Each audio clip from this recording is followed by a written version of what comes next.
Gitu. Tadi lo nyebut industri radio kalau gini-gini aja nggak akan berkembang dan nggak akan memberi ruang bagi lokal musik gitu. Iya. Apa kira-kira pertimbangan radio-radio itu tidak memberi ruang yang banyak? Rating. Komersial? Oh, ya komersial kan? Yes, rating. Jadi dulu gue inget banget pada satu masa ada this band so big hari ini. Bahkan waktu itu mereka keluar, radio gue nggak mau muterin karena nggak kelas. Oh, dianggapnya nggak kelas? Nggak kelas, gitu. Nggak boleh. Sampai kita push udah nih band ini menunjukkan dia main, gitu ya. band Tapi ini. nggak diterima juga. Bos gue nggak mau, nggak bisa.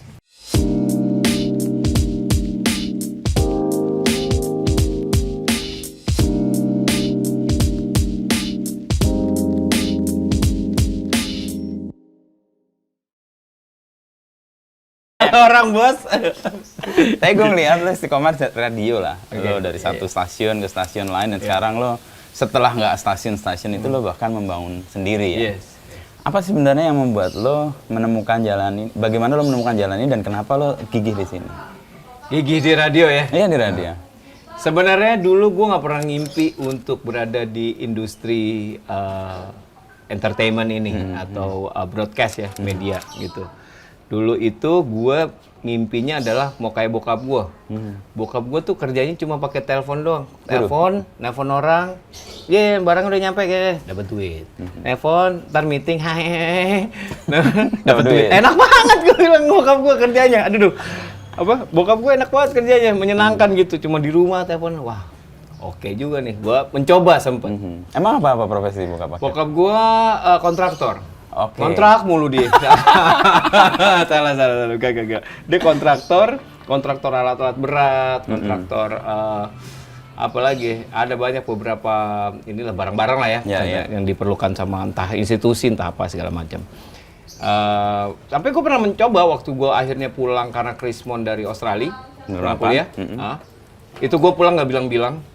Jadi gue pulang aja gitu, karena gue kok rasanya gue kasihan ya sama bapak gue, kayaknya nih gila nih, udah menggila nih, dolar gue dari 1.600 jadi 16.000 dolar. Iya. Dolar 10 kali lipat ya? Iya, gila banget kan. Dulu gue pulang aja gitu, sampai rumah bokap nyokap gue kali, lah kok pulang? Iyalah udah nggak mungkin lah, ini udah segini juga, gue realistis aja lah, gue bilang gitu. Ya udah bokap gue juga nggak marah gitu. Ya udah. Terus kerusuhan, setelah kerusuhan gue mencoba untuk bantu bokap gue bekerja seperti dia. Cukur nih belum ada nih rambut gini. Gue gak pernah gondrong sebenarnya. Cukur. Tertib ya kuliah sebagai anak. Iya, sebagai anak aja rapi gitu. Di Australia juga gue gak gondrong. Gue meeting sama dia ke seknek, pakai celana bahan, pakai kemeja, pakai dasi. Padahal kerja di rumah, cuma nemenin dia meeting gitu-gitu. Sampai akhirnya terjadilah krisis moneter dan bokap gue terdampak banget gitu ya, karena pekerjaannya waktu itu. Ya udah, terus gue diajak temen gue waktu itu kerja di radio. Vena Anissa yang ngajak kemarin gue terakhir di Motion ya. Yes. Vena Anissa ngajak gue, lo menjadi produser gue nggak, katanya gitu. Hah, produser pantun? Karena dia nganggep gue kreatif. Mas Inu. Kenapa? Karena gue nipu ibu-ibu 2 komplek. Karena ibu dua komplek dianggap kreatif. Tahu gara-garanya apa? Jadi tetangga gue, which very close to me, gitu, deket banget sama gue, minta tolong. Karena di saat itu pun teman-teman gue tuh banyak yang ada di musik gitu, sound system dan lain-lain. Dia lihat itu gitu, dia tahu. Terus dia gue dipanggil ke rumahnya gitu. Mas Hari tolongin aku dong. Kenapa tante? Besok aku mau arisan gitu. Oh, hari Minggu aku mau arisan. Oh iya, tolong siapin, aku mau nyewa sound system, dia bilang. Oh ya udah. Catering nggak sekalian? Enggak, gue juga nggak tahu. Oke, ya udah, aku ada. Ya udah, siapin lah. Gue telepon temen gue, sound system mau arisan nih, sound system. Udah di set lah dia Sabtu. Tiba-tiba Minggu pagi gue ditelepon sama tante itu lagi. Mas Ari, ini tolong, kenapa tante? Alatnya kurang? Enggak. Ini arisannya nggak jadi. Loh, kok nggak jadi?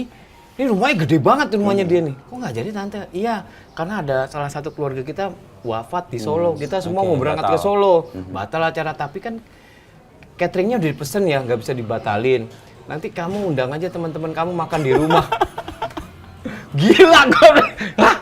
Kan catering kayak gitu kan pasti masif ya, masif. Gue bilang, apa ya kalau supaya teman-teman gue mau datang ya gitu. Gue mikir, gue udah bilang aja. Nah, anaknya tante itu teman gue bilang, gue mau ngundangin teman-teman gue bilang lo mau tunangan ya sama cewek yang udah ada suaminya gitu. Tapi lagi masalah gitu, gue undang lah dia. Iya deh gitu, gue kasih tahu juga temen gue yang cewek. Gue undangin semua teman-teman tapi nggak bilang. Gue bilang pas di situ dia mau kawin sama ini gitu. Wah, jadi gosipnya di ibu-ibu. Si temen gue yang cowok ini adalah orang ketiga dari perempuan ini. Rame sampai semingguan diomongin di komplek, 2 komplek. Sampai teman gue gerah, gue diomongin sama ibu-ibu pengajian di masjid. Udah lo kasih tahu dah katanya. Apa yang benar? Iya.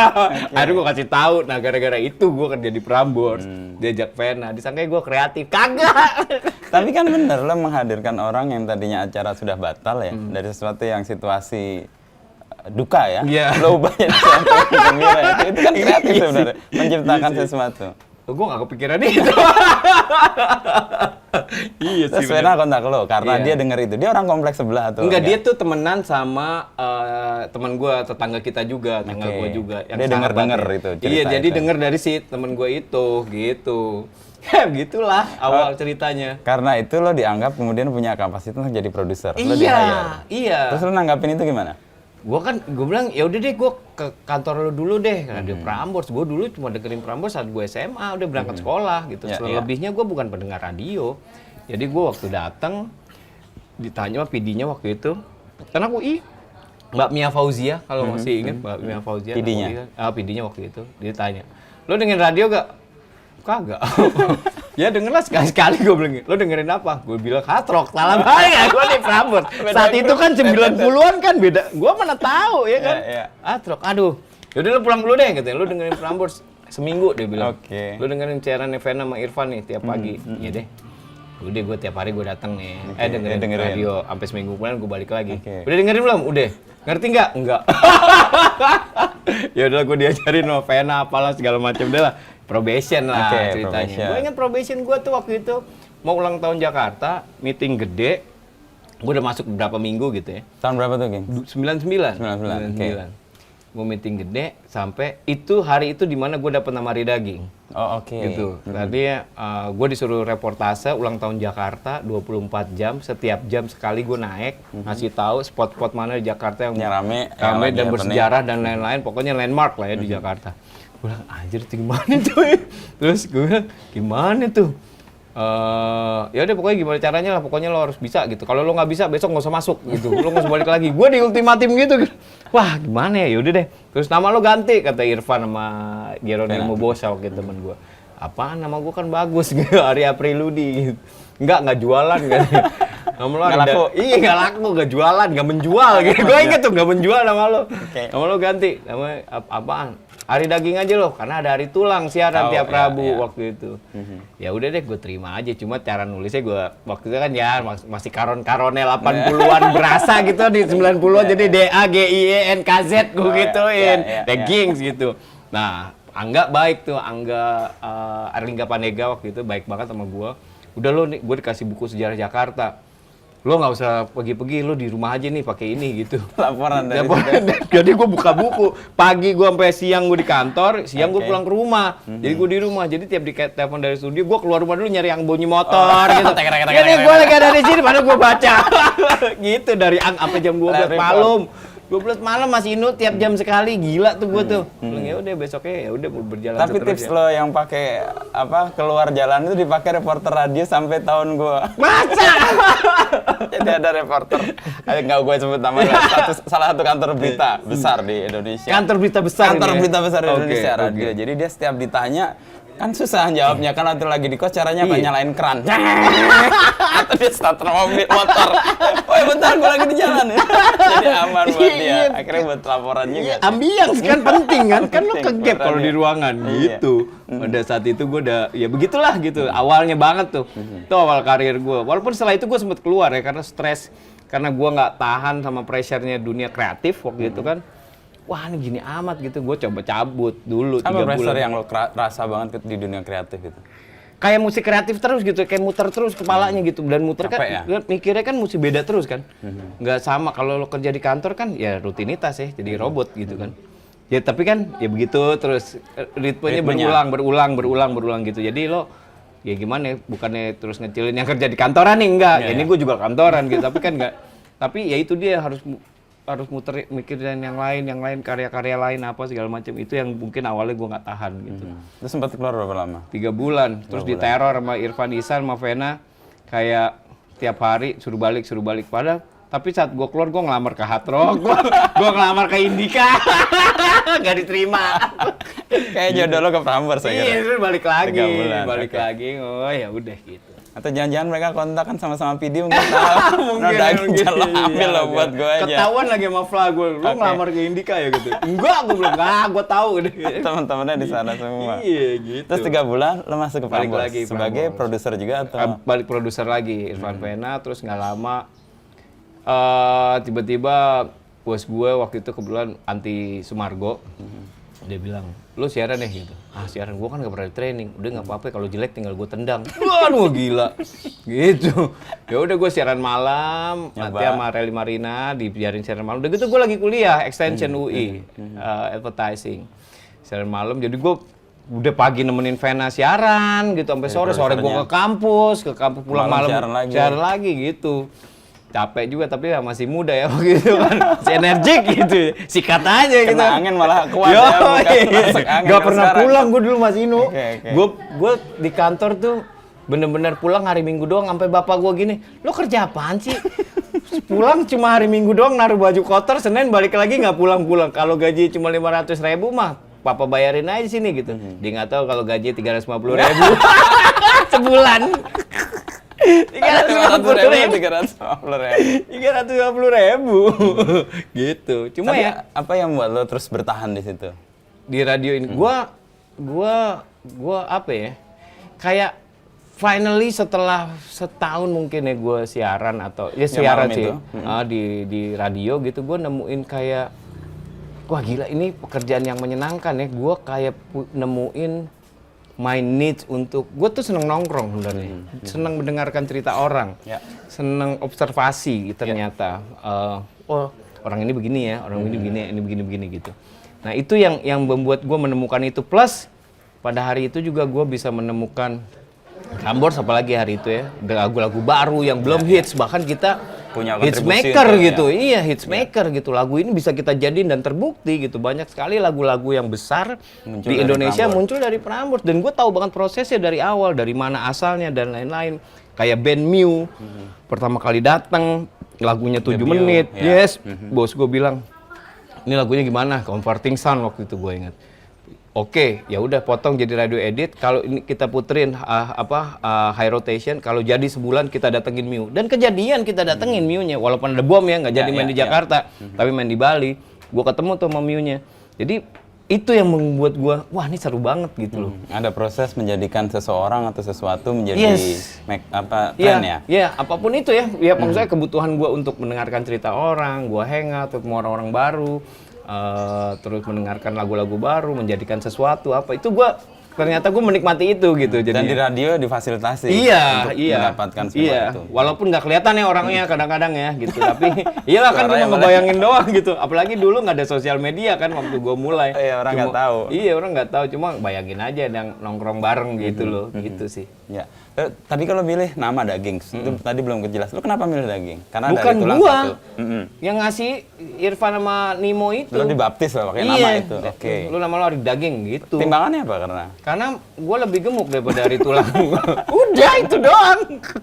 That's it. Oke. Dan lu terima sampai sekarang ya? Gua nggak boleh nolak. Gua sampai lupa nama gua yang mana sebenarnya. Gitu. Oke, terus lo membangun radio, lo menemukan kesukaan lo nongkrong, ngobrol, lalu menciptakan sesuatu. Lo kan pindah kemudian siaran ya? Yes. Di pagi atau yang... Pagi terus sih gue. Pagi terus, kan dari malam kan tadinya? Oh iya, malam. Itu dari malam, itu tes doang 3 bulan. Gue siaran malam sama Rally Marina. Akhirnya pada suatu hari di bulan Januari, benar-benar first day di bulan Januari, gue siaran pagi. Yang gue dikasih tahu sebelumnya, itu gue deg-degan bangun pagi, deg-degan 1,5 tahun tuh gue ngerasain. Iya karena gue nggak pernah di training Mas Inu, gue nggak pernah training pakai alat, ngomong apa nggak pernah. Itu gue deg-degan tiap hari, apalagi pertama gue diplotin pasangannya sama Rally Marina. Dalam sebulan Rally Marina resign. Matilah gue. Gue kan, waduh nih gila nih gitu. Dan itu prime time kan? Prime time gila, terus radio Prambors pula gitu kan yang anjir nih gila nih gimana nih. Akhirnya gue siaran sama bintang tamu. Gantian. Dari mulai model, gantian, David Bayu dan lain-lain segala macem lah sampai ketemu Desta gitu. Desta aja udah mau di kick out dulu sampai gue bilang jangan deh, dia yang paling lama nih. Gue bilang bos gue nggak progres nih gini. Gue bilang jangan deh gitu. Nih sayang nih gue udah lama nih sama dia nih gitu, paling lama sama dia gitu.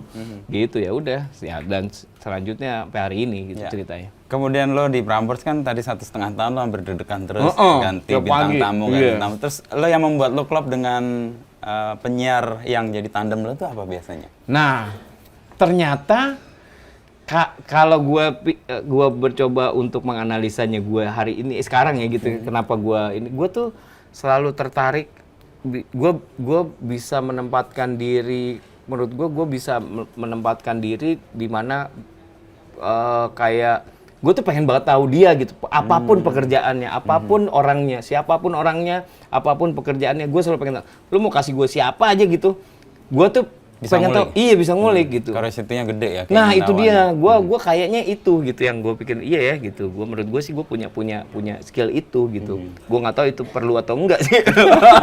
Tapi gue kalau ditaruh ini, oh ya udah pasti gue akan mikirin orang pengen tahu apa ya gitu. Seperti halnya gue pengen tahu dia Iya, gitu. iya. Kalau di radio pasti perlu lah, karena kan orang Iya, lihat sih. visual, jadi obrolan atau Iya. informasi tentang orang itu kan mendirect Yes. imajinasi orang. Iya, Kan? betul. Lo paling lama kalau di Prambors sama siapa? Desta? Desta 6 tahun. 6 tahun. 6 tahunan tuh. Apa yang paling seru dari perjalanan bareng Desta selama di Prambors? Banyak orang nggak tahu kalau gue sama Desta nggak main bareng di luar gitu. Orang taunya gue klub berdua, kemana-mana berdua. Padahal cuma siaran doang. Teman siaran doang dan waktu itu sampai gue inget Sesa penyiar Sesa itu nyatuin kita pertama kali pergi, gue sampai inget tanggalnya 27 September tahun berapa lupa gue. Tanggalnya inget itu kita pergi bertiga supaya gue hang out sama Desta gitu malamnya gitu. Ke Pisa Cafe kalau nggak salah itu. Pisa Cafe Teresia udah nggak ada sekarang. Gitu. Jadi ya itu dia karena pertemanan gue sama Desta beda gitu. Desta main sama siapa, gue main sama siapa gitu. Tapi ketemu di ruang siaran Ketemu pagi di ruang itu. siaran. Kadang-kadang ya kita janjian, ntar lu balik kantor gak? Balik. Ya udah, ntar ketemu di kantor gitu. Di satu malam minggu atau apa gitu. Ya udah ketemunya di situ. Karena Tapi gua hebat ya, bertahan 6 tahun padahal secara chemistry untuk kehidupan non siaran nggak ketemu tuh. mungkin karena gue beda kali gue sama dia gitu dan gue bisa beradaptasi sama dia walaupun tetap ada berantemnya ya gitu kayak Emang seru kan? iya itu dia kayak dia nggak mau meeting gitu gue ayo dong kita meeting dong kan gue mesti gini karena dia kan yang paling ini gitu gue mencoba untuk menjaga siaran ini gitu ya itu seru menurut gue bagian itunya gitu nggak bisa nih gue mau ngasah paruh kan anjing mau ngasah paruh tak kayak juga dia tuh gitu jadinya jadi ya mungkin karena itu gue berdua pun sama Desa berpikir ya mungkin karena emang kita beda gitu berdua sehingga kita bisa sedekat ini gue juga kenal sama nyokapnya Desa adiknya Desa kakak Desa gitu gue kenal gitu dan bisa gue bilang ya lumayan lah gitu hubungan kami gitu keluarga nah, tapi ya itu kita nggak hangout bareng gitu beda hangoutnya gitu Tapi untuk membangun chemistry di radio, lo bisa menemukannya karena apa? ya itu gue rasa curiosity gue yang cukup tinggi gitu. Jadi waktu itu udah ngeband ya sama Club Etis? Udah, Oh, kan udah ya? karena dia gue ajak karena dia di Club Etis. Gitu. Terus ada Lembu, ada Vincent. Lembu di rolling juga, Itong bahkan, Iyep semuanya lah. Oh, pernah siaran sama lo juga? Semua Naif aja semua. Oke. Iya, Gigi aja hampir semua tuh, Gigi. Kecuali Thomas ya, Thomas kalau ngomong sama gue ketawa doang. Kamu tuh ngehe tuh. Gue pernah siaran Ramadan sama Thomas, gue jemput Samotnya di Hatro Cafe jam 3 pagi. Ayo buat siaran sama gue. Gitu. Ya oke gitu. Dia baru kelar. Iya, dia lagi duduk di bar. Udah begitu siaran ini Sahur. puasa sahur lagi. Cuma cengengesan doang ngepet juga nih Samot dikit. Gitu. Terus di Prambors 6 tahun siaran, abis itu lo Di Prambors gue 10 tahun. 10 tahun total 10 ya? tahun, bener. 10 tahun. Tapi yang siaran sama Desta 6 tahun tadi? 6 tahun. Abis itu lo kemana? Gua kebetulan waktu itu ini dia. ditelepon ya sama grupnya beliau. Itu aneh tuh karena kan gue udah selesai sebenarnya. Oke, kontrak Gue udah di selesai. Prambors. Kita kayak merasa stagnan waktu itu. Ini banyak teman-teman. Gue baru ketemu orang kemarin Atreyu Moniaga yang seniman. Dia bilang kita patah hati sekolahan tuh waktu lo berhenti siaran gitu. Okay. Hah? Gue bilang iya satu sekolahan beneran kita patah hati lo berhenti siaran. Jadi banyak yang nggak tahu kalau kita berhenti siaran tuh karena merasa stagnan waktu itu. Karena selama siaran di Prambors itu kebanyakan yang memikirkan program dan lain-lain apa-apa itu kebanyakan akhirnya gue bukannya mau menjadi sombong atau jumawa gitu enggak, tapi banyak gue tuh selalu mikirkan gitu, gue mikirin gimana apa bikin apa tapi bagusnya Desa selalu makan terus gitu, itu yang bikin seru. Ya udah nggak apa-apa kan, itu partnya dia gitu, dan itu susah juga sebenarnya. Nah cuma kan lama-lama stuck juga ya, gue habis juga kali gitu idenya. Gitu idenya tiap hari gitu sampai akhirnya, nah produser di radio itu menurut gue jenjangnya tuh agak kurang kurang pas kalau di Indonesia. Karena kan yang namanya produser, lo harus produce kan, lo harus produce the show, lo harus tahu penyiarnya siapa, lo tahu lagu-lagunya, lo tahu flow-nya bagaimana. Itu namanya produser. Gue eksekutor aja nih mestinya gue sama Desta gitu. Nah itu gue nggak menemukan, bahkan menurut gue sih sampai hari ini yang namanya produser itu mesti itu begitu pekerjaannya gitu. Lo produce something gitu, lo kreatornya sebenarnya, kita boneka lo nih gitu. Eksekutornya lah ya. Eksekutornya gitu. Nah cuma yang terjadi kebalikan. Terjadi kebalikan ya. Penyiar sekaligus. Yes, menurut gue sampai hari ini sih kejadiannya gitu, yang benar-benar produser di Indonesia tuh menurut gue, produser radio ya, menurut gue masih belum ada menurut gue. Gitu. So jadi kita lelah sampai bos gua waktu bilang, "Udah lu cari orang deh, terserah mau siapa ke lu bawa aja ke gua." gitu. Cuma kita berdua ya namanya anak pasar ya, malas gitu nyari, nggak nemu-nemu gitu. Ya udah kita nggak nyari juga. Nggak nyari juga. We gave up gitu. We gave up, sempet ditawarin sama satu radio, kita berdua, Desa mau berhenti aja gitu, mau break jadi penyiar. Sementara gue udah mulai menemukan bahwa siaran itu, ketemu mic itu, being in the front of someone yang nggak kelihatan itu adalah kebutuhan gue. Karena gue kadang-kadang kalau malam minggu gitu lagi ngapa-ngapain tuh rasanya pengen siaran aja nih, enak nih gitu, ngomong berantakan gitu ya. Kayaknya seru nih gitu. Nah itu ternyata gue nggak bisa gitu. Ya udah gue terus melanjutkan siaran, gue tempat training di sebuah radio yang akhirnya gue nggak jadi, sampai ditelepon sama grupnya. Di teleponnya aneh banget di teleponnya nih ya. Waktu itu nih sama tiba-tiba telepon gue siang. Tet. Halo, dengan Mas Ari Daging. Iya, ini dari siapa? Ini Bimo dari Kompas Gramedia. Mas Aging. Woi, Mo, kenapa Mo? Gitu. Gua so kenal banget. Yoi. Ya kan so asik aja kalau gitu. Woi, Mo, kenapa Mo? Ada apa nih Mo? Gitu. Iya, kita dari Kompas Gramedia, saya dari Kompas Gramedia mau ketemuan gitu. Tahu nggak Mas Daging punya Kompas Gramedia punya radio? Oh tahu, Automotion kan? Gue bilang. Iya, gue tahu tuh ada temen gue siaran situ. Ya gitu tuh, gue exactly ngomong kayak gitu. Ya udah kalau bisa kita ketemuan kapan ya Mas Daging ya? Wah, mesti buru-buru nih, soalnya gue udah megang kontrak radio lain, gue bilang gitu. Oh ya udah kita ketemu ntar malam aja. Langsung Gunawarman.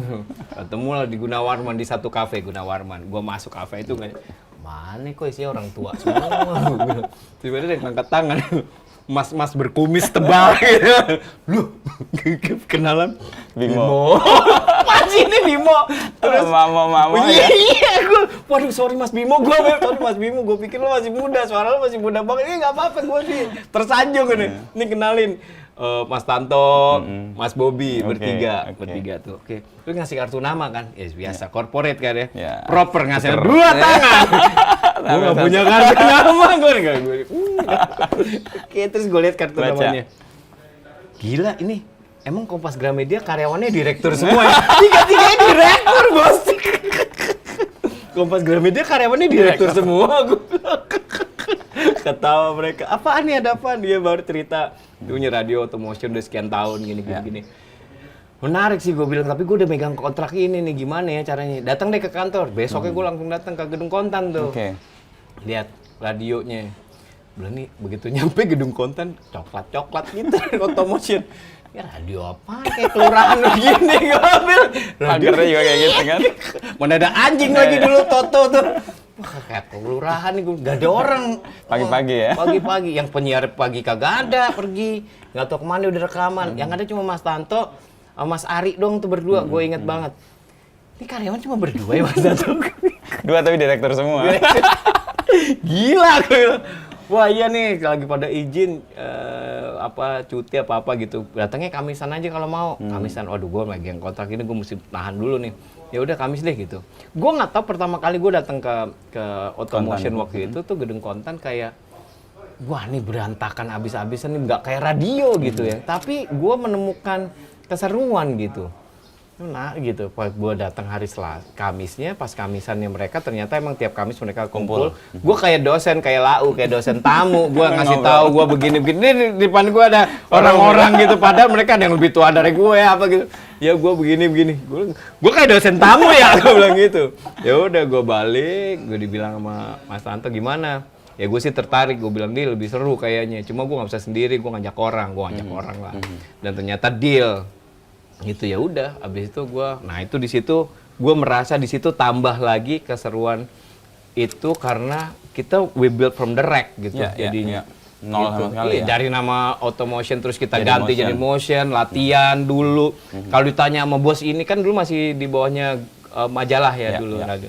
Kalau ditanya Mas ini jawabnya ini, wah itu simulasi bos kita bos. Kalau tanya ini. Udah siap kita bertiga, berempat, berlima gitu. Depan nih bos-bos semua nih, Mas WK. Wah, Agus Langgeng, Mas Is, apa lo komplit lah sama Mas siapa itu yang direktur keuangan tuh. Gue udah, wah deg-degan gue. Terus ngomong, Mas Tanto ngomong, ya kita datang ke sini niatnya untuk mengganti nama Automotion karena kalau Automotion nggak bisa jualan bedak gini. Tiba-tiba Mas Agus Langgeng, Mas Ael gini, gebrak meja. Dari dulu gue maunya juga gitu. Selesai meetingnya 5 menit, bos. Udah nggak ada pertanyaan segala macam yang simulasi kok. Wah, gue ketawa-tawa, gue anjing, gue kita latihan seminggu gitu. Ternyata digebrak meja kelar. Gebrak meja selesai deh, selesai deh. Gitu. Nah itu yang membuat gue jadi, nggak tahu ya, gue makin seru lah di radio itu dunia broadcast ini karena ya itu dia karena lo kayak berasa nongkrong sebenarnya gitu aja sih. Ya, lo di Prambors kan belajar sesuatu yang udah established ya. Lo ngisi. Betul. Di Motion lo mulai dari nol dan lo membangun sesuatu. Iya, betul. Dan lo kemudian sekarang kan bikin radio sendiri nih. Nah, ceritanya gimana tuh? Nggak bikin radio sendiri sih. Artinya siaran dengan kemauan lo sendiri. Nanti kan ada level yang tadi Prambors, Motion lalu Synchronize ini. Sebenarnya oknumnya ada satu lagi direktur saya tuh di situ tuh. Mana tuh orang itu Mas Pak David Karto gitu ya. Jadi kebetulan kan kalau Synchronize Festival membesar itu begitu mulai festival di Kemayoran itu 2016. Kemudian saya kenal David Karto dan beberapa teman-teman di sini. Itu awalnya dari datang bantu-bantu aja. 2017 Pak David Karto sempat mention visinya dia terhadap Synchronize Festival gitu. Dia sempat mention kalau wah nih musik Indonesia nih pada saat itu kan ya nggak bisa nih digini ini gitu kondisinya gitu karena kan Synchronize Festival satu-satu festival yang benar-benar Indonesia semua nih nggak ada dari luar kan? Iya dan multi genre nih kan multi genre all ages yang bisa masuk jadi makanya nggak ada sponsor tapi nggak ada sponsor utama yang nggak punya strict ABC gitu iya nggak boleh ini nggak boleh ini jadi harus semuanya harus bisa masuk gitu terus dia mention nggak bisa terus nih musik Indonesia kayak begini nih industri nanti nggak jalan lama-lama mati nih nanti gitu harus ada inkubatornya terus harus ada medianya yang terus bisa hidupin mereka memutarkan lagu-lagu mereka dan festivalnya masa ntar line up-nya mereka terus nih kan nggak seru ya gitu jadi gimana dong gitu ya kayak sih jawabannya radio ya dibilang gitu menarik sih kalau ada radio kayak gitu karena pada saat itu pun sebenarnya dari zaman gue siaran di Prambors tahun 90-an akhir itu atau 2000-an awal ini porsi lagu Indonesia yang diputarkan di radio-radio komersial itu radio FM itu sangat kecil sekali dalam 1 jam mungkin 2 atau 3 maksimal lagu Indonesia. Nah makin kesini kan makin sedih sebenarnya makin 2017, 2018 bahkan nama-nama besar itu udah nama besar aja susah lagunya diputerin di radio-radio di radio komersial itu. So kita berpikir ya udah kita bikin wadahnya aja deh. Jadi bikin radio. Nah, untuk bikin FM mahal nggak mampu, online aja udah. Karena belum ada rules-nya juga bisa ngomong barangan gitu.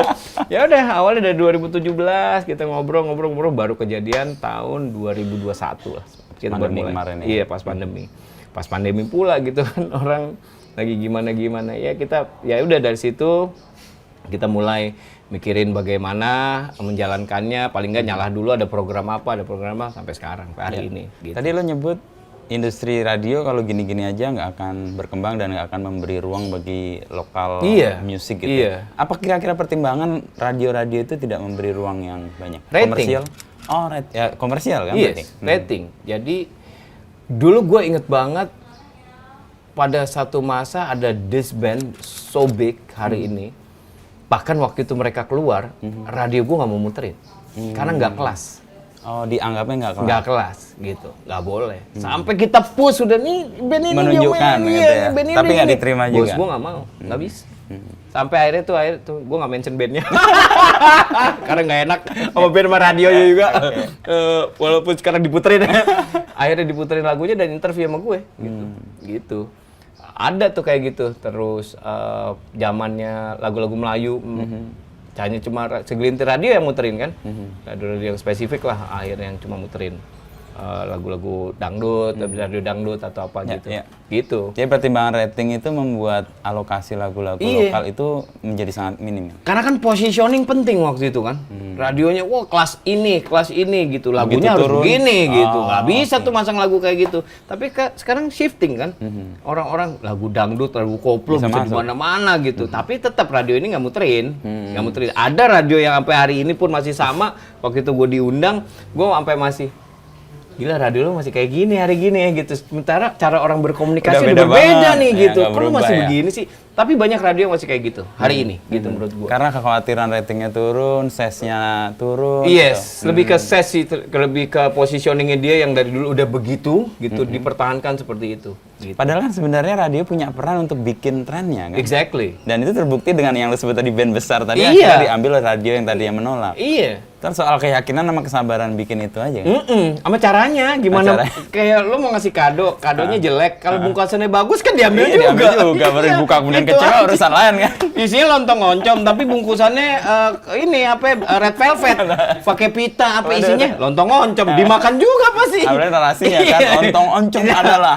Lontong oncom begini-begini narasinya betul. Narasi sih yang paling penting ini sekarang. Gitu nah di Synchronize, lo mau mewujudkan itu? Nah, gue dan Pak David dan teman-teman di sini pengen mewujudkan itu. Apalagi ternyata sekarang kan banyak begitu pandemi terutama ya, dan teknologi makin maju. Orang bisa ngapa-ngapain di mana aja. Itu bikin sekarang rekaman sangat mudah, nggak mau mesti ke studio lagi, nggak usah perlu label, bahkan dia bisa rilis kapan aja di mana aja. Itu yang dan selama pandemi itu selama 2020 sampai 2021 akhir itu ada 4.000 singles yang dirilis secara digital. Lagu Indonesia. Apa band-band Indonesia 4.000-an. Band-band Indonesia yang gak tahu mereka siapa gitu. Nongol aja gitu. Gila nih bagus banget. Dan itu kan jadinya kayak hukum rimba ya, mana yang paling bagus, mana yang paling sering diomongin di komunitas, didengar, jadi besar. Ya banyak lah gitu hasilnya gitu ya. Nama-nama Nadine Amiza dan lain-lain yang awalnya kagak diputar di radio karena dianggap lagunya berat gitu. Iya, dan bukan masuk dalam segmennya dia. Yes, dan startnya semuanya dari komunitas lagu-lagu ini. Kenapa mereka bisa main di radio ini gitu? Karena banyak ada yang pendengarnya dengar gitu. Iya, jadi bukan radio yang bikin gitu loh. Kan, komunitasnya wah berarti. Iya. Nah, Synchronize ini sebenarnya mau merawat komunitas-komunitas itu. Exactly, itu dia Mas Inu yang kita coba gitu. Dan juga kesempatan-kesempatan yang punya talenta-talenta bagus. Sekarang kan jadinya di mana-mana nih skater, udah nggak mesti ke Jakarta, udah nggak mesti ke kota besar untuk menjadi seniman besar nih, musisi besar. Lo bisa di mana aja gitu. Dan itu wah jam-jam ini yang menarik perhatian kami di Synchronize untuk ya udah meraup itu ngayak itu gitu loh. Ngumpulin lalu kemudian mengkurasi, betul. Lalu memberikan ruang, memberikan kan, community-nya hidup. Iya, kita juga ntar ngasih kesempatan di Synchronize Festival, kita punya satu panggung namanya Geek Stage. Itu benar-benar khusus buat band-band baru gitu. Danila lahir dari situ dan lain-lain gitu yang panggungnya cuma 70 orang gitu. Tapi kan kita ngasih kesempatan buat mereka. Terus komunitasnya meluas dan kemudian besar. Tapi kan kalau Synchronize Festival cuma 3 hari dalam setahun. Nah, radio kan sepanjang hari, sepanjang tahun. Jadi 362 hari itu di ini sama nama radio. Terus dimampatkan di festival gitu. Yes, itu dia. Dan kejadian di tahun ini kita ada beberapa nama-nama yang kita saring dari situ. Wah, sini kita mesti main nih, sini mesti main nih, sini mesti main gitu. Nggak bisa bilang ya. Masih rahasia. Sun. Dari 4.000 itu, kan tuh banyak banget tuh. Banyak. Sistem kurasinya gimana, geng? Berdasarkan genre atau wilayah atau bagaimana mereka bermain musik? Enggak juga, jadi yang paling mudah aja. Lagunya enak apa enggak? Oh, Gitu. yang menentukan enak enggaknya kalian? Di Yes, tim ini. gitu, tim ini. Mas David, Iya, lu, gua dan anak-anak kadang-kadang anak-anak kasih Ikut tahu dengerin. gitu. Mas, lo dengerin deh. Mas, ini. Oh, Oh, oke. gitu jadinya. Jadi banyak Oh, telinga ya? Yes, gitu. Nah, itu kan dulu nggak terjadi karena semuanya berdasarkan MD kan. Ya, MD-nya kayaknya juga udah connect Iya. satu sama lain.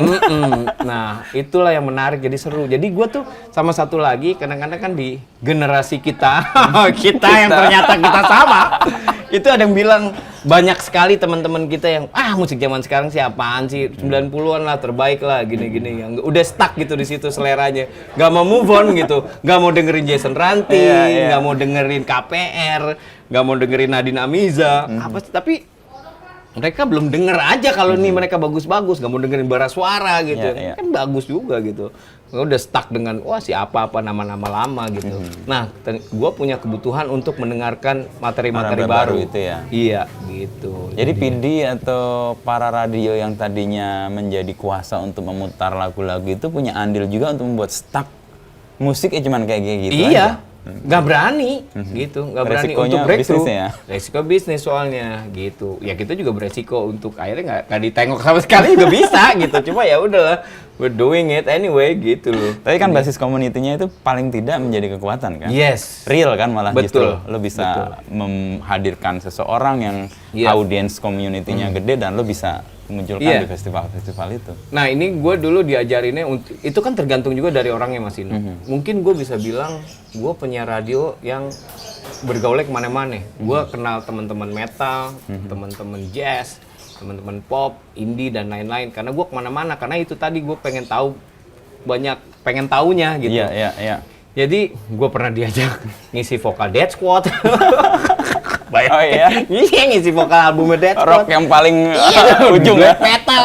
Sampai gue temenan ngisi apalah segala macam gitu-gitu. Tapi ya itu dia, karena gue berusaha ada di komunitas ini, pengen tahu. Semua, karena kan ya. buat gue itu bahan Bagian siaran dari- kan. Persis. Kalau gue nggak begitu, Lo siaran nggak gue belanja ide nggak. ya? Nah itu dia, gue nggak punya apa-apa gitu. Gue bergaul di dunia kesenian gitu. Wayang, wayang. Dalang sama presiden.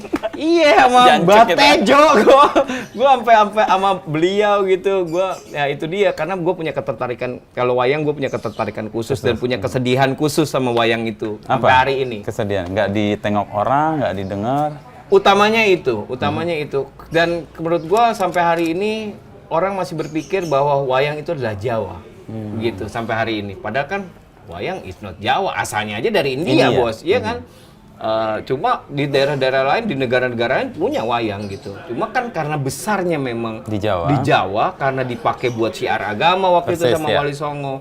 Dan juga waktu itu wayang itu kesenian yang khusus buat keluarga Raja. kerajaan saja gitu. Tapi kan kesini enggak. Kalau dulu ada media-media yang bikin seru wayang itu menjadi pop kultur kayak Era Kosasi. Ya. Dan lain-lain, tapi kayaknya Indonesia berhenti komik wayang itu di Era Kosasi. Walaupun ada usaha-usaha ya yang lainnya, cuma nggak tahu kayak Belum nemu aja gitu. Nah, karena waktu itu gue diundang ke satu sekolah, waktu itu gue udah mulai nulis wayang, sandiwara radio wayang. Iya, Gitu. iya. Gue diundang ke satu sekolah, kelas 2 SD, 3 kelas, gue tanya ke mereka gitu, ada yang tahu Gatot Kaca nggak? Ini Gatot Kaca paling common lah ya, kalau kita kan dulu Gatot Kaca, wah otot kawat tulang besi, kalian tahu lah ya, karena kan dulu di majalah ada, Ya. di apa ada, gitu. Komik ada, dikeluarin di media-media mainstream mengeluarkan itu gitu. Ini yang nunjuk 5 orang dari 60 orang, kan sedih gue. Wah gila, masa nggak tahu sih Gatot Kaca? Gue keluarin gambarnya, ini Gatot Kaca, wah tapi gue keluarin yang fan art, yang bikin mecha, yang bikin apa-apa, ini di Gatot Kaca, wah seru-seru, ini tuh Superman, begini-begini Superman ini. Nah itu gue dari situ mulai punya keinginan buat bukannya mendalang ya, tapi memperkenalkan kembali wayang lewat apa yang menurut anak-anak ini menarik Diterima, gitu, ya. bisa menerima gitu. Jadi kan nggak bisa caranya yang sangat tradisi banget. Tapi kan niatnya adalah melestarikan tradisi ini. Persis, gitu. ya, Cuma ya. kan nggak bisa dengan cara seperti ini gitu. Jadi lo mau masuk pakai pintu anak-anak itu untuk dapat konten yang lo mau sampai ya. Dan gue pun nggak berusaha untuk memelintir cerita, pakem dan lain-lain dari tokohnya kayak apa mestinya, yang gak gue pelintir ya begitu, cuma gue bedain kayak awalnya gue masuk oleh bapaknya sebenarnya kan, as a dad, as a father, sebagai bapak pengen ngajarin ke anaknya, ya kan? Gua kita bikin wayang orang rock di tenis indoor. Itu band-band banyak yang mau ikut. Itu salah satu bucket list gua untuk bikin satu pagelaran wayang pakai hologram apa segala macam, canggih lah pokoknya. Itu dengan lagu-lagu rock dan lainnya, itu masuk dari bapaknya supaya anaknya suka, iya gitu. Jadi bisa lewat itu waktu itu. Canggih, bapaknya sih tertarik, tetap aja anaknya berat. Wah, miss nih caranya ada mesti dibenerin lagi nih. Harusnya emaknya. Iya, mestinya emaknya ya. Salah mesti bikin ya, purchasing power kan emaknya. Iya, salah gua gitu. Tapi cukup berhasil menurut gua. Ada beberapa teman-teman yang juga pengen bikin lagi. Itu dia ternyata bikin pagelaran seperti itu di Indonesia kan tidak murah. Tidak murah, dan dukungan-dukungan itu kan biasanya terjadi, bisa alasan terbesarnya karena kamu adalah siapa gitu. Itu yang mempermudah kamu dapat dukungan kan sebenarnya. Kamu adalah siapa nih gitu. Di saat gua masuk ke tradisi, berusaha untuk bawa gitu, gua siapa gitu, nggak ada yang tahu gitu. Terus gua diajakin lagi, sempat bikin sama Mas Tejo waktu itu, si Jiwo Tejo, gua satuin sama Mata Jiwa. Itu lumayan seru tuh di mall waktu itu, Mata Jiwa. Itu gua masih, kenapa Mas Tejo yang gue pilih waktu itu, karena menurut gue Mas Tejo tuh sangat bisa blend in ke anak muda gitu sampai hari ini gitu. Dengan wayang dan dengan segala macam, apalah dia itu, dengan kata-katanya tentang kasih sayang, apalah cinta-cintaan itu. Wah, he's the best. Gua makanya sama Mas Tejo gua selalu seneng gitu sama dia itu. Gua cukup klop sama dia gitu. Gua juga pernah beberapa kali ikut pagelarannya dia juga pernah gitu. Jadi menyenangkan lah buat gua sama Mas Tejo itu. Jadi kesenian, wayang, community itu bagian dari lo untuk belanja gagasan, lalu kemudian lo curahkan di radio itu. Dan audiensnya bisa lo istilahnya ajak berdiskusi dengan keresahan lo, mimpi lo dan sebagainya. Bener gitu. Iya semuanya sih, termasuk juga ya bersepeda itu gitu, bersepeda juga gitu. Ya lu salah satu yang agak gila sih dalam bersepeda. Enggak lah, kagak biasa aja. Kembali. Kagak biasa aja, biasa aja gimana? tuh, Bos. Kalau kegembiraan lo bersepeda, mulanya gimana? Atau ya iseng aja untuk kesehatan atau? Mulanya tuh Gedung Kontan, mulanya. Oh iya, lo ke kantor. Kan Kompas Gramedia punya komunitas, KG Cyclist. Betul. Waktu itu. Jadi waktu gue pindah ke Gedung Kontan itu, ke Motion, itu memang gue lagi memperhatikan, wih di luar negeri udah mulai nih orang kerja naik sepeda nih gitu, tahun 2007 kan. Dan di Jakarta juga nih mulai muncul. Back to work mulai muncul, walaupun dikit ya. Jadi Gedung Kontan kan kantor wartawan ya, kayak di Jalan Panjang dan lain-lain lah ya, Gedung Merah, Palmerah gitu ya. Ada kamar mandi yang bersih kan, kamar mandinya banyak, semua air hangat tuh, bisa air hangat. Waduh, mantep nih kantor. Gue bilang langsung. Itu hari kedua gue kerja di Gedung Kontan, resmi ya pas kedua. Gue waktu itu masih punya supir ya, masih lumayan kaya waktu itu. Lumayan. Masih lumayan kaya. Gue bawa dia ajak dia ke toko sepeda di Iskandar-Syah. Gue beli sepeda lipat, gue suruh pulang. Gue bawa. Terus gimana? Naik sepeda gitu. Yakin banget gitu. Yakin gitu pulang dia. Gue langsung tuh dari situ ke Gedung Kontan, nanjak Simpruk dong. Oke, tahu. Wah, gue pakai jeans. Pertama kali setelah berpuluh-puluh tahun tidak sepedahan, terakhir gue sepeda SMA, itu gue ke kantor, itu gue becek pakai kolor-kolor, Bos. Waduh, Simpruk nih gila nih. Nanjak ini kan. Mana siang-siang lagi gue jam 10. Waduh, gitu. Sampai Gedung Kontan mandi udah gitu. Tapi gue menemukan kenikmatan itu ternyata. Since day one gue ditorture sama sepeda itu, gue menemukan kenikmatan bahwa buat gue sepedahan itu sifatnya meditatif gitu. Dan karena gue punya kesenangan memperhatikan, gue seneng tuh merhatiin segala macam. Rasanya tuh buat gue kayak bisa nyentuh angin gitu. Angin bisa gue pegang gitu. Karena sepedaan. Karena lambat, karena pelan gitu. Karena pelan. Bisa gue sentuh angin. Orang ternyata segitunya sama yang naik sepeda. Orang tuh jadi tahu pada dasarnya mereka tuh karakternya baik loh gitu. Sama kalau lo seslow itu, kalau lo memperhatikan mereka tuh sebenarnya baik gitu loh. Dan itu lebih terasa lagi waktu perjalanan Jakarta-Bali gitu. Apa hal-hal baik yang lo rasa dengan bersepeda lo konfirmasi ketika perjalanan jauh itu? Bahwa pada dasarnya orang itu baik, pada dasarnya semuanya baik. Gue pernah lewat satu Don't Judge a Book by Its Cover, itu bener banget. waktu itu gue berpisah sama rombongan, kebetulan yang pergi adalah gue, Nirina, Nernes, Ade Putri, Bahar, dan Yuda waktu itu teman gue 2, he's a chef. Gitu. Bahar pulang ke Pasuruan, pulang kampung, kita yang lanjut sampai Bali. Gue pisah sama rombongan di satu daerah Jawa Timur lah. Gue lewat jalannya bagus, ya kurang lebih segini lah lebarnya. Tapi di aspal, bagus. Tapi kiri kanan tebu. Oh, tebu. Tapi tiang lampunya baru, berarti kan ini jalan baru ya? Baru gitu. baru di aspal baru, tapi ini tebu gitu. Wah, tapi magis banget lah buat gue. Wah, gila nih keren banget. Nah, terus ketemu sekumpulan orang-orang yang di situ rambutnya merah-merah kayak Bu Cherry. Kayak bule cetak sendiri. Iya, cetak sendiri. Bu Cherry gitu, terus mukanya kasar-kasar. Oke. Wah, takut kan gue dari jauh. Waduh, ini apaan nih gitu. Lagi ngangkut-ngangkutin apa gitu. Bajunya hitam-hitam gitu. Mukanya bener-bener kasar mukanya. Wah, cuma kan gue nggak mikir apa-apa, gue cuma mikir, waduh, cuma berusaha untuk preventif aja lah ya. Tapi gue harus lewat situ nih, gitu. Ya udah gue lewat tapi gue ya seperti biasa, Kulon Nuwun gitu, Risi Nyuwun Sewu. Mereka senyum, wah ya monggo, yang kelihatan sincere gitu yang, tulus. Iya tulus gitu, wah berarti gue sampai merinding tuh. Ternyata kan orang-orang ini kalau lo tahu how to approach, mereka baik kok gitu. Lo ya kalau sekarang lo pertama ngelihat orang mukanya begini nih kayak dia nih, kagak ada senyum-senyumnya nih ya. Alor gitu. nih, alor. Iya kan? Alor lagi kan. Ya kan? Begini kagak ada senyum-senyumnya gitu.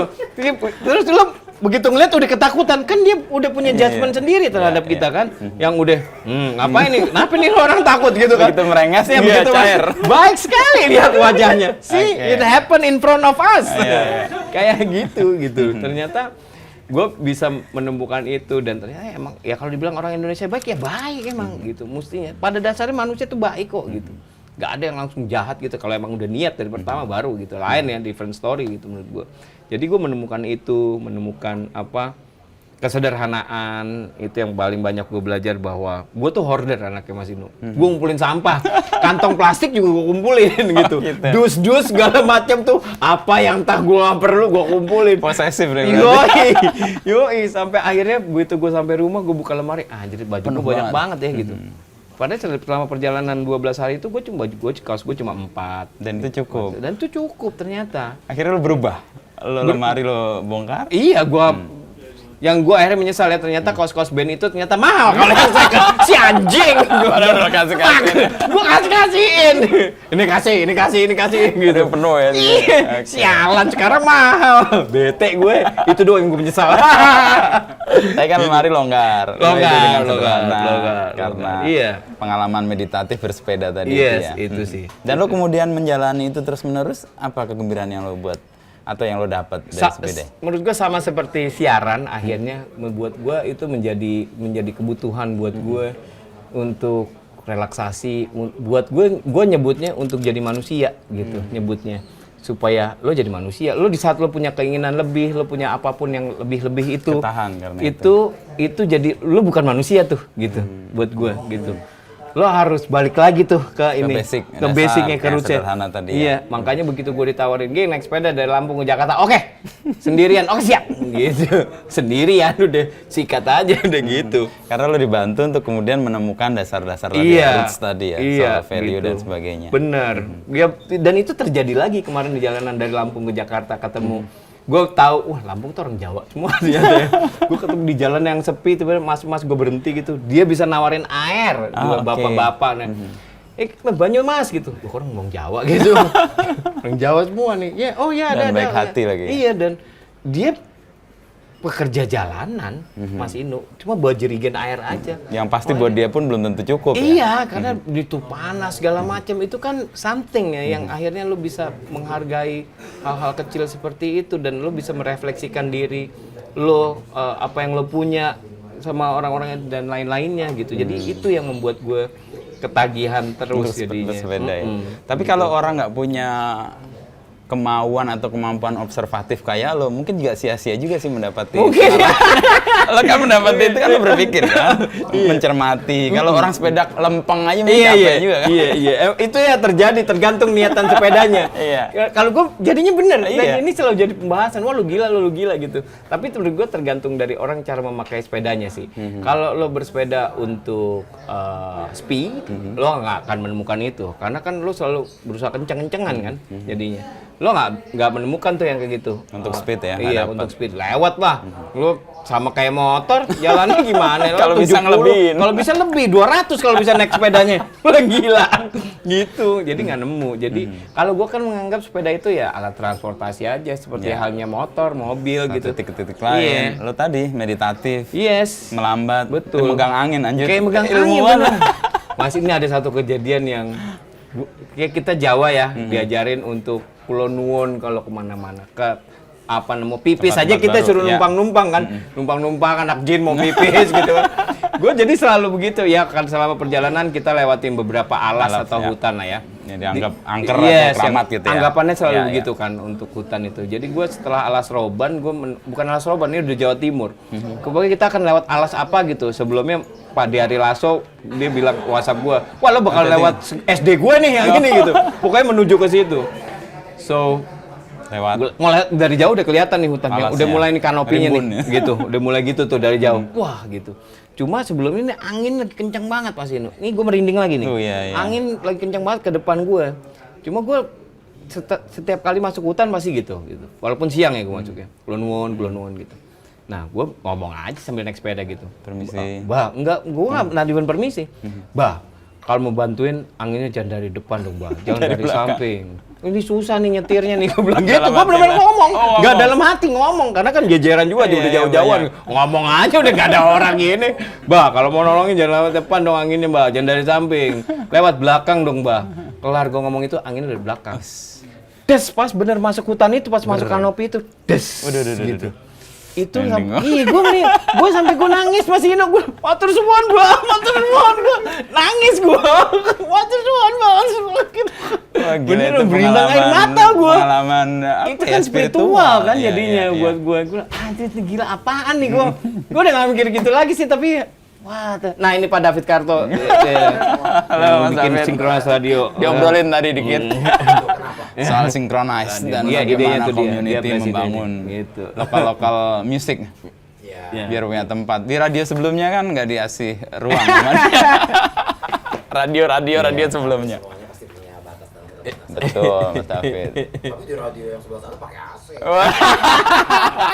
Pakai air panas mandi. Di sini nggak ada.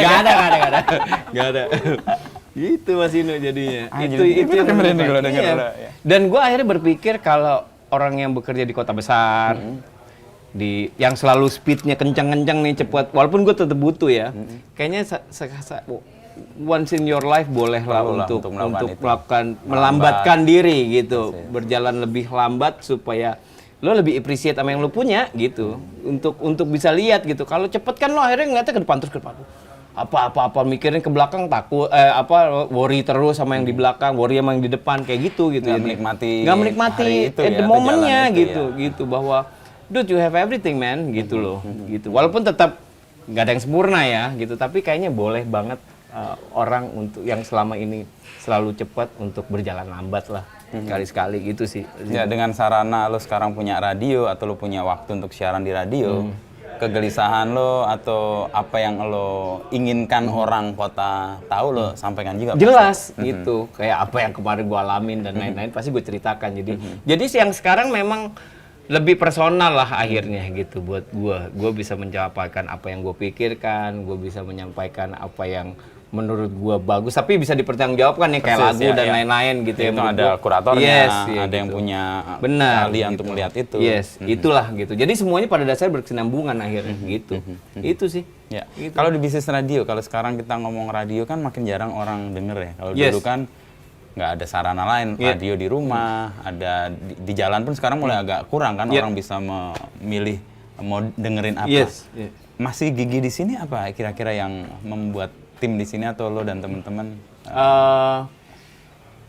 Menurut gue sekali lagi ini karena cara penyajian aja sih menurut gue. Kita mesti menyajikan sesuatu yang sangat relevan buat yang lo mau denger, orang tetap dengerin radio, tapi sekarang orang sekarang kayak apa sih gitu. Oke. Lalu paham audiensnya. Lah ya harus paham dong gitu. Sehingga lo bisa memberikan itu kepada audiens lo dan audiens lo tetap bisa dengar. Apalagi sekarang kalau radio online ketahuan yang denger berapa ya. Bisa 2 doang Oke, gitu dicek ya kadang-kadang. secara- Iya kan kelihatan IP-nya apa segala macam. Kayak gitu. Dan dilihat dari ya kita mesti tahu siapa pendengarnya, terus bentuknya kayak gimana, apa yang mereka perlukan segala macam. Kita jelas-jelas mesti tahu jadinya menurut gua kalau sekarang ya gitu. Jadi itu yang berusaha kita share. Ya, relevan gitu ya, Yes. sesuai dengan audiensnya. Yes. Dan audiensnya lo serve tadi ya dengan ada community-nya, lalu ada festivalnya, Iya. dan tiap tahun akan memberi ruang buat Yes. anak-anak yang Bener. baru untuk muncul ya. Kalau boleh sombong, Synchronize Radio satu-satunya radio yang punya festival. Yang lain nggak punya, media Iya, partner doang. Synchronize Radio punya Synchronize Festival. Apa? Kalau boleh sombong ya. Iya. Itu dia. Jadi emang ekosistemnya dibangun ya, Yes. secara sadar ada festivalnya, Iya. ada kurasi Yes. musiknya, lalu ada siaran Iya. radionya sepanjang hari, sepanjang tahun itu ya. Betul. Dan orang zaman sekarang kan agak lebih concern dengan lingkungan, Oke. dengan apa namanya, ya environment lah ya. Dan itu terjadi di salah satu pilarnya Synchronize Festival adalah environmental friendly ini. Ya, ngisi air itu ya? Iya, ngisi air. Kita punya water station. Kita juga ngajak teman-teman untuk nonton festival naik sepeda, gitu. Ya itu. Jadi itu yang membuat kita bertahan bahwa we can do this.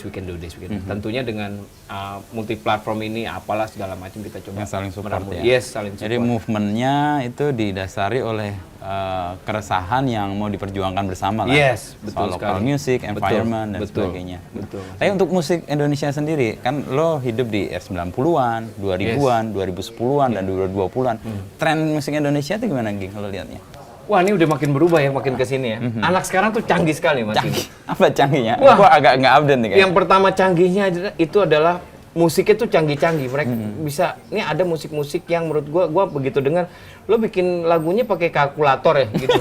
Yang beatnya bisa wah berantakan tapi enak gitu Enak dengerinnya. lo didengar.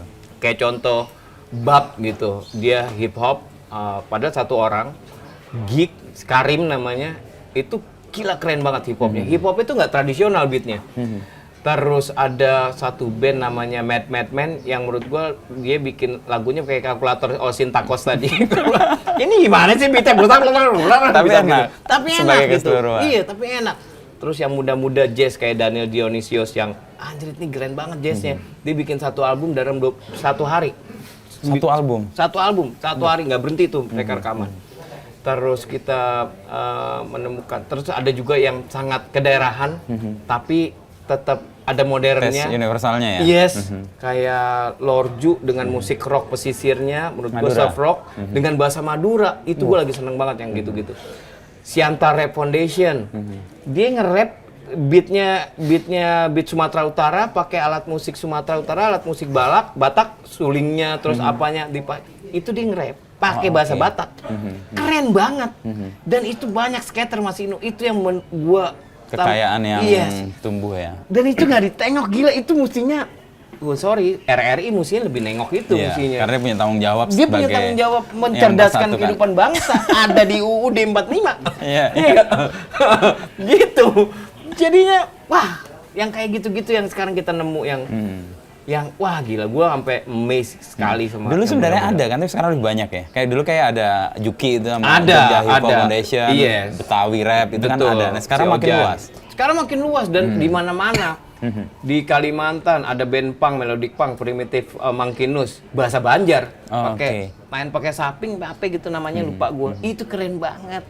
Keterlaluan kerennya menurut gua. Ada yang metal dengan bahasa daerahnya dan lain, dan itu yang membuat gua akhirnya untuk rasanya kayak bukannya kita merasa bertanggung jawab untuk memperkenalkan ini, kita punya rasa untuk, dude, ayo come on lo dengerin ini, kita punya rasa untuk membagikan ini gitu, Iya, punya iya. rasa tanggung jawab lah bisa dibilang gitu untuk membagikan ini ke lo Semua mesti dengerin orang. ini gila nih, Jangan keren itu banget. doang, Iya. yang ini juga banyak gitu Iya, ya. ini tuh keren banget loh gitu. Dan terjadi kalau gue lagi kemana-mana, gue kayak kayak salesman jadinya. Lu dengerin ini, lu dengerin ini. Ini kan tadi dengerin barusan ini. lo kan Kayak cerita barusan semua gitu. ya. Itu kayak Itu gua kan bercerita. pengalaman Karno mendengarkan dengan intens apa yang Yes. terjadi di skenanya kan, Betul, di betul, lingkungannya ya. Betul. Nah, itu yang terjadi sekarang itu. Itu wah. Ini trennya karena juga berkembang karena keinginan orang tumbuh dengan lokalitas itu juga berkembang atau memang Karena dari teknologi sendiri? sih. Teknologi. Karena teknologi makin canggih, Canggih. makin mudah, canggih dan mudah ya. Ada dua. Kalau canggih dan mahal kan susah, nih. Susah ya. Ini canggih dan mudah. Affordable juga ya. Affordable. Lorju rekaman bikin lagu, rekaman 80% pakai handphone. Pakai handphone. Pakai handphone. Oke. Dan itu udah dilakukan sebenarnya sama Dekat. Dekat melakukan itu di tahun 2014 atau 2016 untuk albumnya dia Meranggas itu. Albumnya dia Meranggas kalau nggak salah itu pakai handphone semua take vokalnya. Dan pakai Kualitasnya komputer. persis seperti Kualitasnya ketika orang nggak ada bedanya sekarang orang dengerin pakai handphone doang, pakai ini nggak yang sophisticated musik kabelnya kayak iya, apa iya, gitu, enggak. enggak kan dengernya dari itu. Nggak ada bedanya sekarang. Walaupun ya kalau buat yang sangat Advance. mengerti sekali ada yang miss-missnya buat mereka lah ya.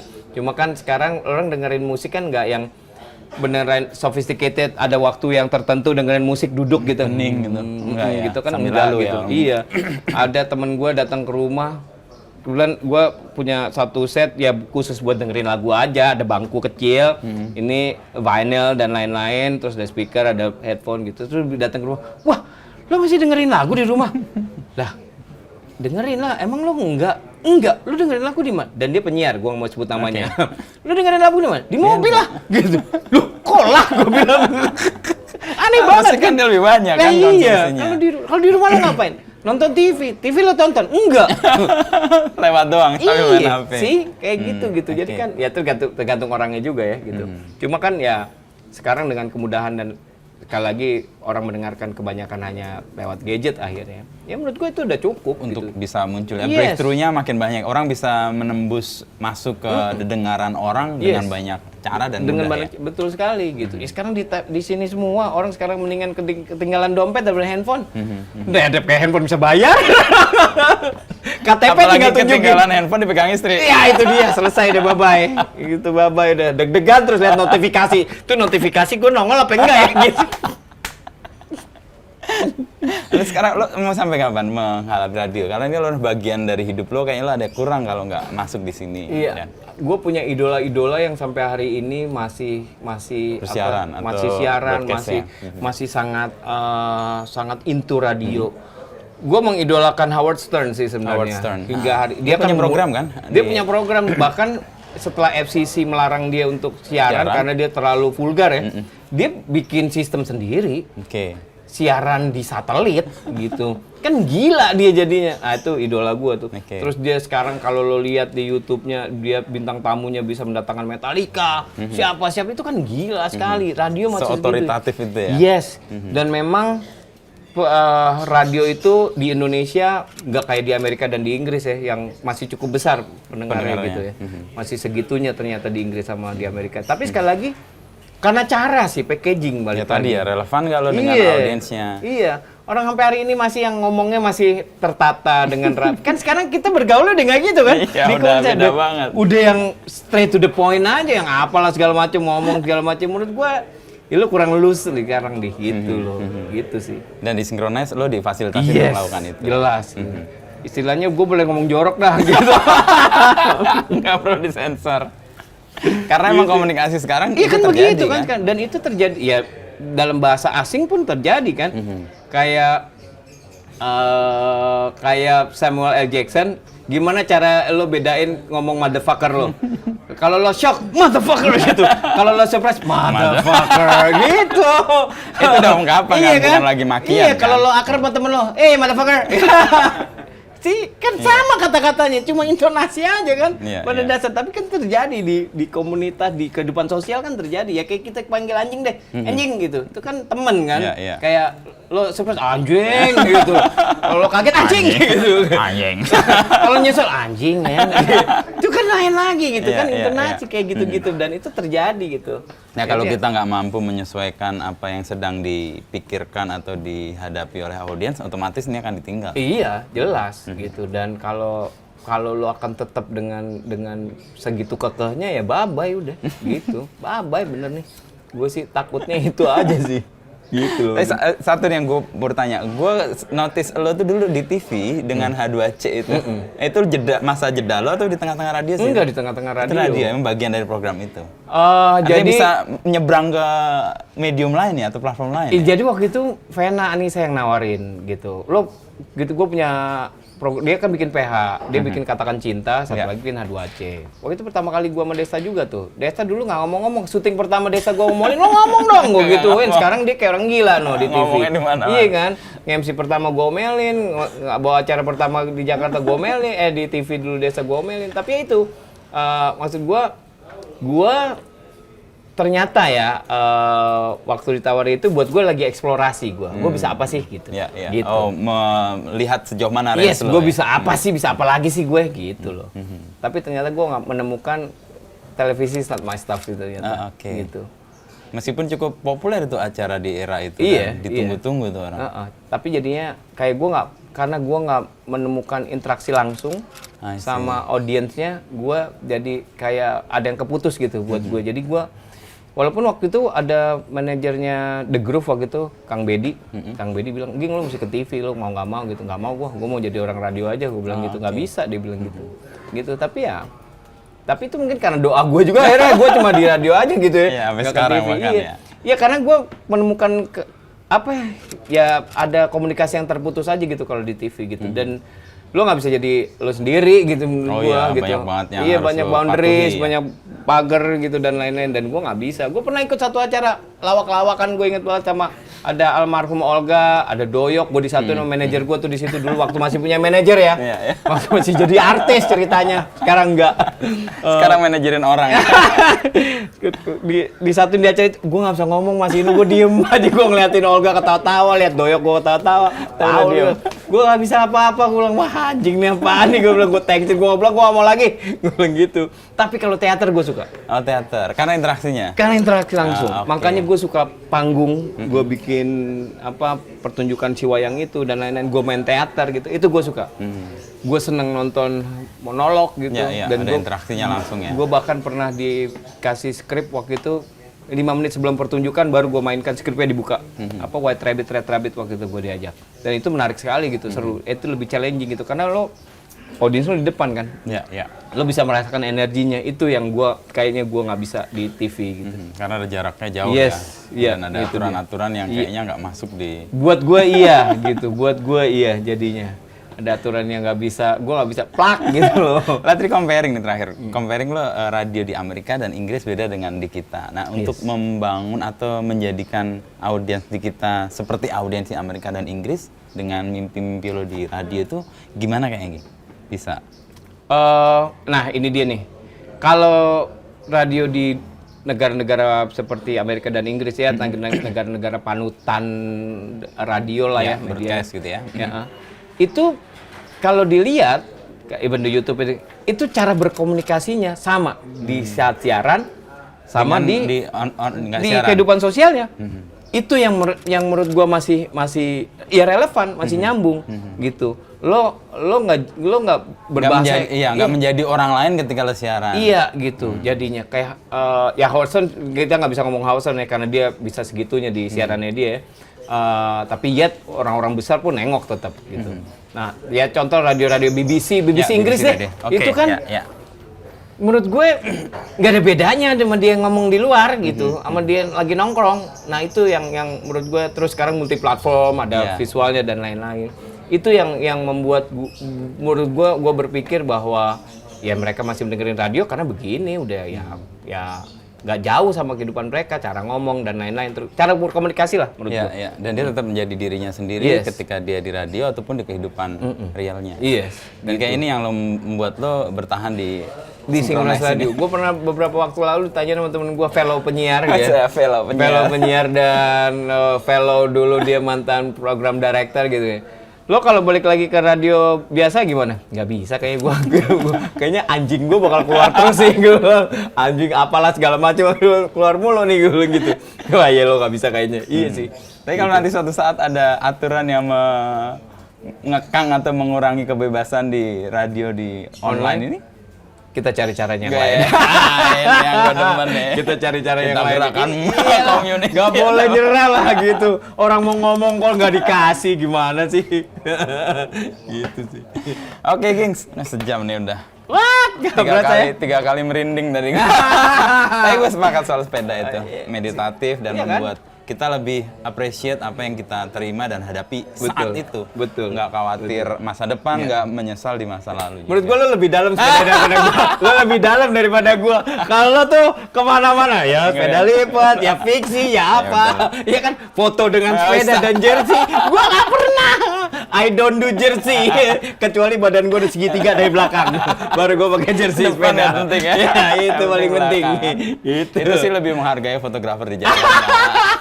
Dia DM, Mas Inu ada foto-fotonya, ya udahlah. Ya, bayar lah ya. Gua setuju kalau Nah, itu. itu Gua setuju. ngasih Gua konten setuju. juga ke Iya, Instagram. bener. Kasih Gua- Instagram mati-mati kan nggak ada Betul, konten. Ngasih makan Instagram itu. Thank you, Oke. Ging, ya. Sama-sama. Terus dulu.